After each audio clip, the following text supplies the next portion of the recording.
भाषणातील मागणारी भाषणातील ज्या लोक संविधानाला लोकशाहीला कारणीभूत नाही त्यांची नावं वारंवार घेतली गेली.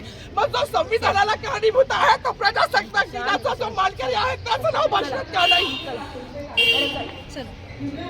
मग बाबासाहेबांचं नाव आहे जो संविधानाला कारणीभूत आहे त्याला तुम्ही संपवायला निघाले.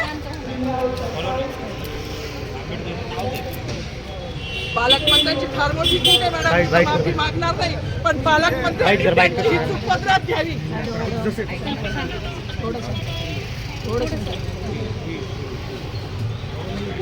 मला मीडियाशी घेणं नाही मॅडम, मला सस्पेंड केलं, मी माळूचे गाड्या उपसी, मी माती काम करीन पण बाबासाहेबांची ओळख पुसून येणार नाही. मला सस्पेंड करायचं करू शकता मॅडम, बाबासाहेबाला संपवायचं काम करायचं नाही.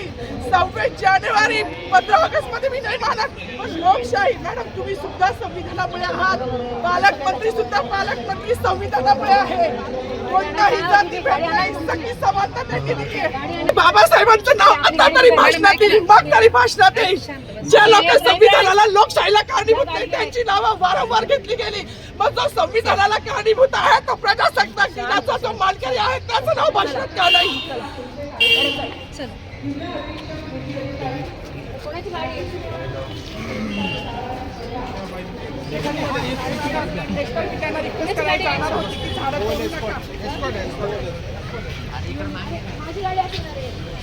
सागर आता थोडी